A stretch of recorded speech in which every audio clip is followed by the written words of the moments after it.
Chapter 10, The Cross on the Horizon. About 60 years after the Israelites' exodus, highly unusual religious developments took place in Egypt. Some scholars view those developments as an attempt to adopt monotheism, perhaps under the influence of the revelations at Mount Sinai.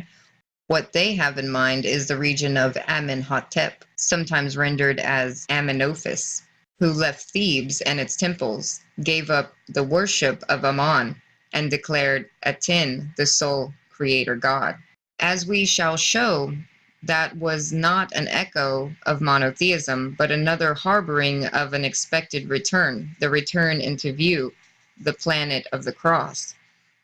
The pharaoh in question is better known by the new name he had adopted, Aten, the servant worshipper of Aten, and the new capital and religious center that he had established, Akhet Aten, Aten of the horizon. It's better known by the site's modern name, Tel El Amarna, where the famed ancient archive of Royal International Correspondence was discovered. Sion of Egypt, famed 18th dynasty, Akhenaten, reigned from 1379 to 1362 BCE, and his religious revolution did not last. The priesthood of Ammon in Thebes led to the opposition, presumably because it was deprived of its positions of power and wealth. But it is, of course, possible that the objections were genuinely on religious grounds, for Akhenaten's successors, of whom most famed was Tutankhamun, resumed the inclusion of Ra-Amman in their theophoric names. No sooner was Akhenaten gone than the new capital, its temple, and its place were torn down and systematically destroyed. Nevertheless, the remains that archaeologists have found throw enough light on the Akhenaten and his religion. The nation that worshipped of the Aten was a form of monotheism worship of a sole universal creator, stems primarily from some of the hymns of the Aten that have been found. They include such verses as, O sole God, like whom there is no other, the world came into being by thy hand. The fact that, in a clear departure from Egyptian customs, representations of this god in anthropomorphic form was strictly forbidden sounds very much like Yahweh's prohibition in the Ten Commandments against making any graven images to worship. Additionally, some portions of the hymns to Aten read as if they were clones of the biblical Psalms. O living Aten, how manifold are thy works! Thy are hidden from the sight of man. O sole God, beside whom there is no other, thou distant create the earth according to thy desire, will list thou wast alone. The famed Egyptologist James H. Breasted, The Dawn of Consciousness, compared the above verses to Psalms 104, beginning with verse 24. O Lord, how manifold are thy works! In wisdom hast thou made them all. The earth is full of thy riches. The similarity, however, arises not because the two Egyptian hymns and biblical psalms copy each other, but because both speak of the same celestial god of the Sumerian epic of creation of Nibiru that shaped the heavens and created the earth, imparting to it the seed of life. Virtually every book on ancient Egypt will tell you that the Aten disk that Akhenaten made the celestial object of worship represented the benevolent sun. If so, it was odd that in a marked departure from Egyptian temple architecture that orientated the temple to the solstice on a southeastern northwestern axis, Akhenaten orientated his Aten temple on an east-west axis, but had it facing west, away from the sun at sunrise. If he was expecting a celestial reappearance from the direction opposite of that where the sun rises, it could not be the sun. A close reading of the hymns reveals that Akhenaten's star god was not Ra as Amun, the unseen, but a different kind of Ra. It was the celestial god who had existed from primeval times, the one who renews himself as it reappears in all its glory, a celestial god that was going afar and returning. On a daily basis, those words could indeed apply to the sun, but on a long-term basis, the description fitted Ra only as Nibiru. It did become unseen, the hymn said, because it was far away in the heavens, because it went to the rear of the horizon, to the highest of heaven. And now Akhenaten announced it was coming back in all its glory. Aten's hymns prophesied its reappearance, its return, beautiful on the horizon of heaven, glittering, beautiful, strong. Ushering a time of peace and benevolence to all, these words express clear messianic expectations that have nothing to do with the sun.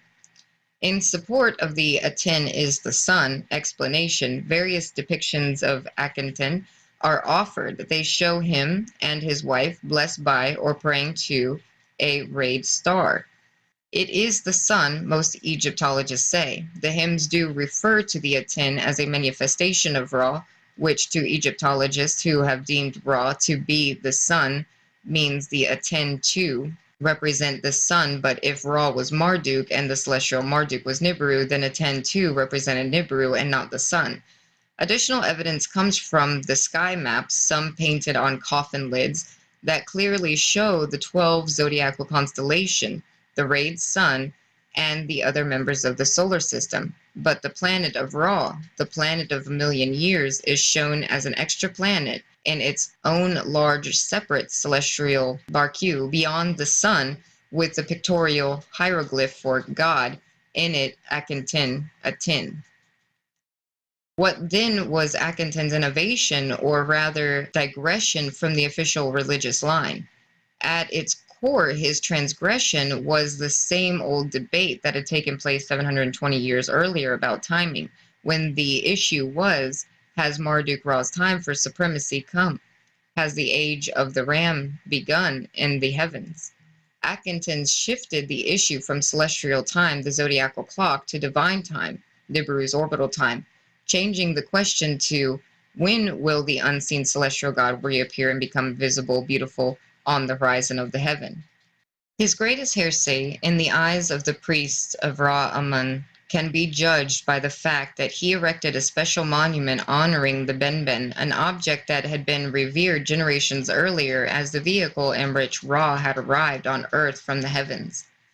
It was an indication, we believe, that what he was expecting in connection with the Ten was a reappearance, a return, not just of the planet of the gods, but another arrival, a new coming of the gods themselves. This, we must conclude, was the innovation, the difference introduced by Akhenaten in defiance of the priestly establishment, and no doubt prematurely in their opinion. He was announcing the coming of a new messianic time.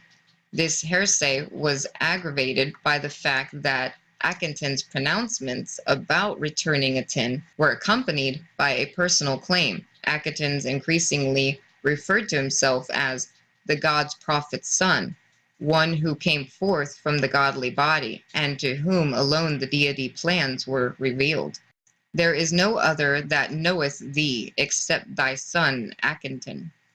Thou hast made him wise in thy plans. And this too was unacceptable to the Theban priest of Ammon. As soon as Akhenaten was gone, and it is uncertain how, they restored the worship of Ammon, the unseen god, and Shamash, and destroyed all that Akhenaten had erected. That the Aten episode in Egypt, as the introduction of the Jubilee, the year of the ram, were the stirrings of a wider expectation of a return of a celestial star god, is evident from another biblical reference to the ram, yet another manifestation of a countdown to return. It is the record of an unusual incident at the end of the Exodus. It is a tale that is replete with puzzling aspects and one that ends with a divinely inspired vision of things to come. The Bible repeatedly declares divination by examining animal entails, consulting with the spirits, soothsayings, enchanting, conjuring, and fortune-telling to be abominations unto Yahweh. All matters of sorcery practiced by other nations that the Israelites must avoid. At the same time, it asserted, quoting, Yahweh himself, that dreams, oracles, and visions could be legitimate ways of divine communication. It is such a distinction that explains why the book of Numbers devotes 3 long chapters to tell approvingly the story of a non-Israelite seer and oracle teller. His name was Bilam, rendered Balaam in English Bibles. The events described in those chapters took place when the Israelite children of the Israel in the Bible, having left the Sinai Peninsula, went around the Dead Sea on the east, advancing northward. As they encountered the small kingdoms that occupied the lands east of the Dead Sea and the Jordan River, Moses sought from their kings permission for peaceful passage.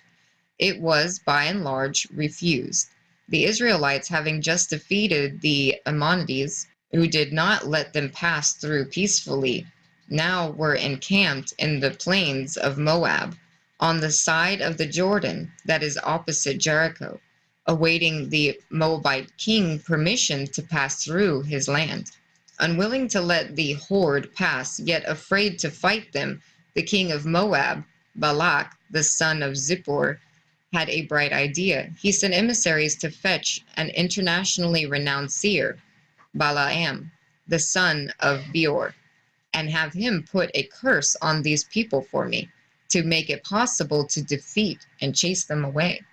Balaam had to be entreated several times before he accepted the assignment. First at Balaam's home, somewhere near the Euphrates River, and then on the way to Moab, an angel of God, the word in Hebrew, malach, literally means emissary, appearing and gets involved in the proceedings. He is sometimes visible and sometimes invisible. The angel allows Balaam to accept the assignment only after making sure that Balaam understands that he is to utter only divinely inspired omens. Puzzling, Balaam calls Yahweh, my God, when he reports this condition, first to the king ambassadors and then to the Moabite king himself.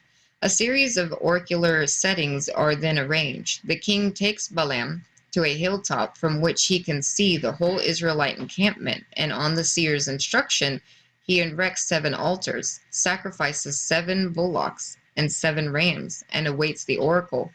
But from Balaam's mouth come words not of accusations, but of praise of the Israelites. The persistent Moab king then takes Balaam to another mount, from which just the edge of the Israelite encampment can be seen. And the procedure is repeated a second time, but again Balaam's oracle blesses rather than curses the Israelites. I see them coming out of Egypt, protected by God with spreading ram horns, he says. It is a nation destined for kingship, a nation that like a lion will arise. Determined to try again, the king now takes Balaam to a hilltop that faces the desert, facing away from the Israelite encampment.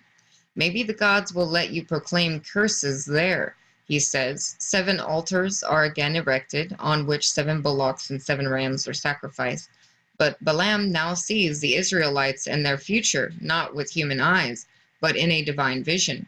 For the second time, he sees the nation protected, and it came out of Egypt, by a God with spreading ram's horns, and envision Israel as a nation that like a lion will arise. When the Moabite king protests, Balaam explains that no matter what gold or silver he can be offered, he can utter only the words that God put in his mouth.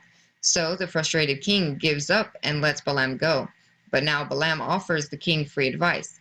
Let me tell you what the future holds, he says to the king. That which will come about to this nation and to your people at the end of days, and proceeds to describe the divine vision of the future by relating it to a star. I see it, though not now, I behold it. Though it is not near, a star of Jacob is on its course. A scepter from Israel will arise. Moab's quarters will crush. All the children of Seth it will unsettle. Balaam then turned and cast his eyes towards the Edomites, Amalekites, Canaanites, and other Canaanite nations, and pronounced an oracle thereon. Those who will survive the wrath of Jacob shall fall into the hands of Assyria. Then Assyria's turn will come, and it shall forever perish. And having pronounced that oracle, Balaam rose up and went back to his place, and Balak too went on his way.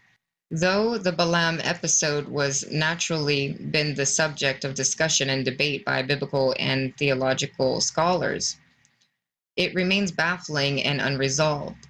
The text switches effortlessly between references to the Elohim gods in the plural and to Yahweh, the sole God, as the divine presence. It gravely transgresses the Bible's most basic prohibition by applying to the gods who brought the Israelites out of Egypt a physical image, and then compounds the transgression by envisioning him in the image of a ram with spreading horns, an image that has been the Egyptian depiction of Ammon.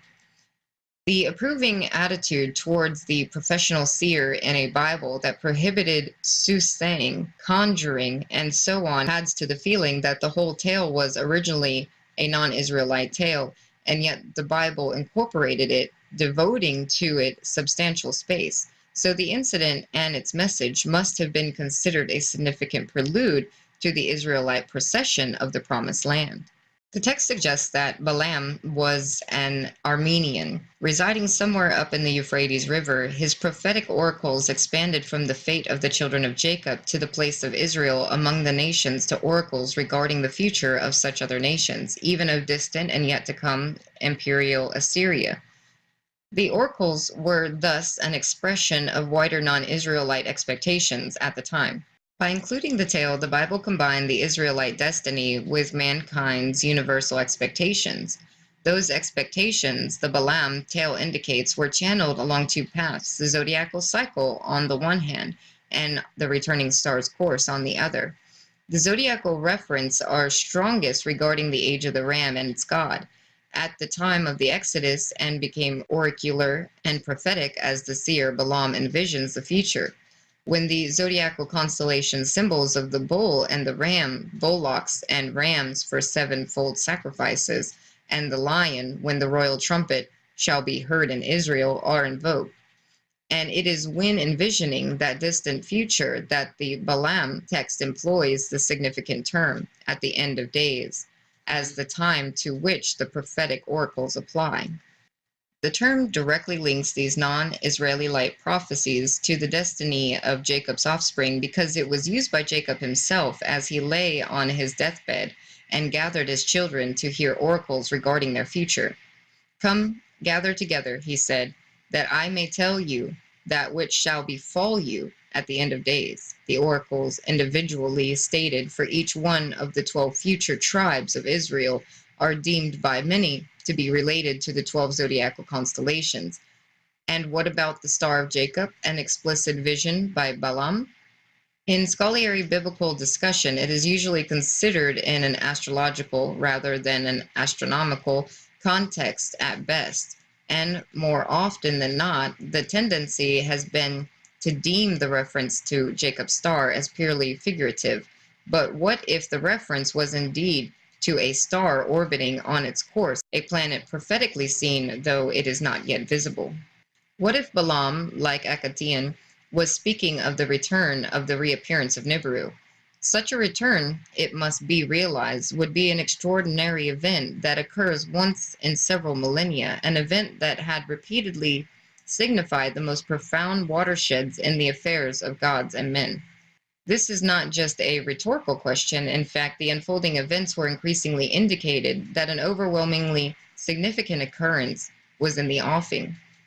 Within a century or so of the preoccupations and the predictions regarding the returning planet, that we find the tales of Exodus, Balaam, and Akkadian Egypt, Babylon itself started to provide evidence of such widespread expectations, and the most prominent clue was the sign of the cross. In Babylon, the time was that of the Kassite dynasty, of which we have written earlier. Little has remained of their reign in Babylon itself, and as stated earlier, those kings did not excel in keeping royal records, but they did leave behind telltale depictions and interpretation correspondences of letters on clay tablets. It was in the ruins of Akhet Atin, Akkadian's capital, a site now known as Tel el Amarina in Egypt, that the famed El Amarina tablets were discovered.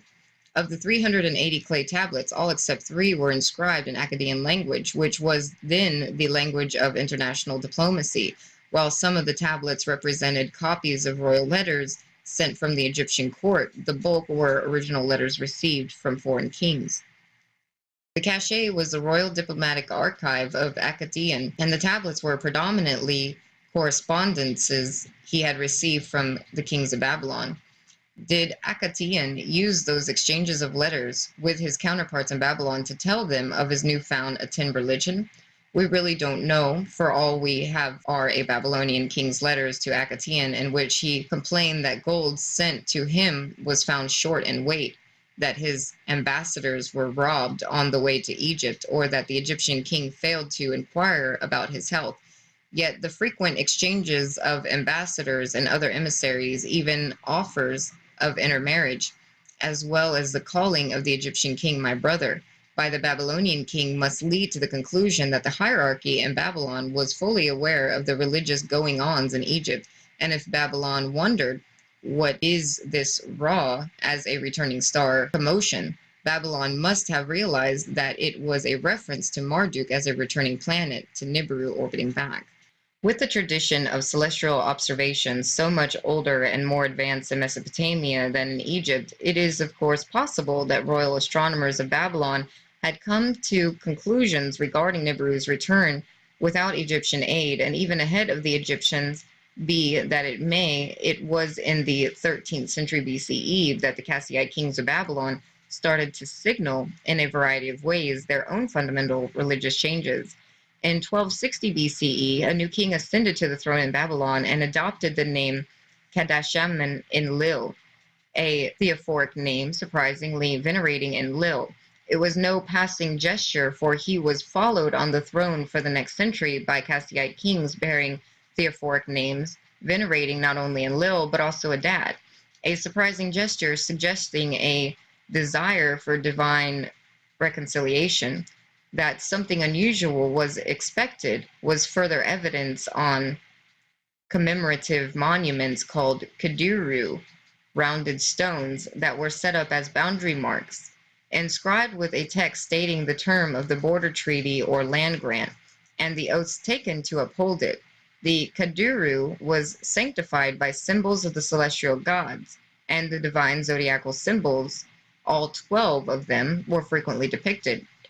Orbiting above them were the emblems of the sun, the moon, and Nibiru in another depiction. Nibiru was shown in the company of Earth, the seventh planet, and the moon and the umbilical cutter symbol for Ninmah.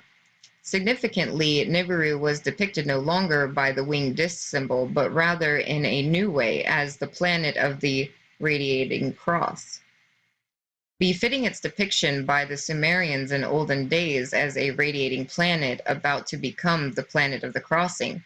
This way of showing a long unobserved Nibiru by a symbol of a radiating cross began to become more common, and soon the Kassite kings of Babylon simplified the symbol to just a sign of the cross, replacing with it the winged disc symbol on other royal seals.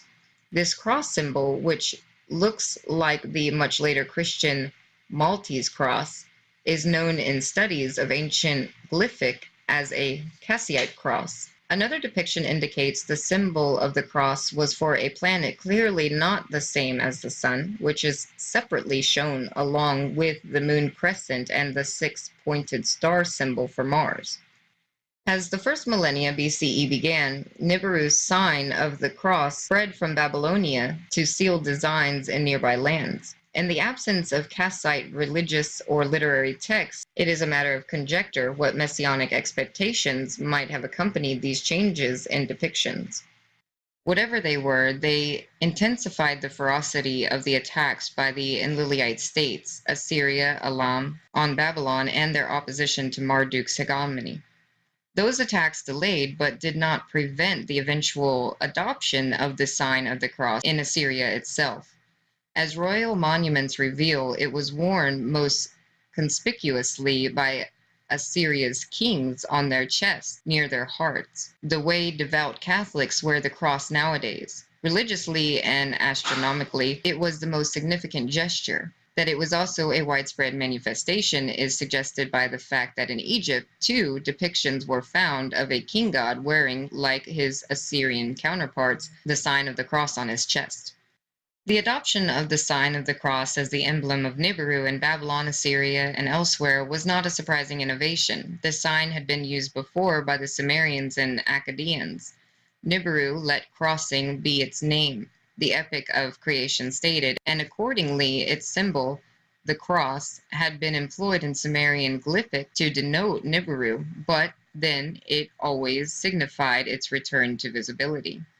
Enuma Elish, the epic of creation, clearly stated that after the celestial battle with Tiamat, the invader made a grand orbit around the sun and returned to the scene of the battle. Since Tiamat orbited the sun in a plane called the ecliptic, as other members of our sun's planetary family do, it is to that place, the heavens, that the invader had to return. And when it does, orbit after orbit after orbit, it is there that it crosses the plane of the ecliptic. A simple way to illustrate this would be to show the orbital path of the well-known Halley's Comet, which emulates on a greatly reduced scale the orbit of Nibiru. Its inclined orbit brings it, as it nears the sun, from the south, from below the ecliptic near Uranus. It reaches above the ecliptic and makes the turnaround. The sun saying hello to Saturn, Jupiter, and Mars. Then it comes down and crosses the ecliptic near the site of Nibiru's celestial battle with Tiamat. The crossing marked X, and is gone, only to come back as its orbital destiny prescribes. That point in the heavens and in time, the crossing, it is then Enum Elish stated that the planet of the Anunnaki becomes the planet of the cross. Planet Nibiru, the crossroads of heaven and earth it shall occupy. Planet Nibiru, the central position he holds. Planet Nibiru, it is he who, without tiring, the midst of Tiamat, keeps crossing. Let crossing be his name. Sumerian texts dealing with the landmark events in Marduk's saga provide specific indications regarding the periodic appearances of the planet of the Anunnaki approximately every 3,600 years, and always as crucial junctions in Earth's and mankind's history. It was at such times that the planet was called Nibiru, and its geoglyphic depictions, even in early Sumerian times, were the cross. That record began with the deluge. Several texts dealing with the deluge associated the watershed catastrophe with the appearance of the celestial god, Nibiru, in the Age of the Lions, circa 10,900 BCE. It was the constellation of the lion that measured the waters of the deep. One text said, other texts described the appearance of Nibiru at deluge time as a radiating star and depicting it accordingly.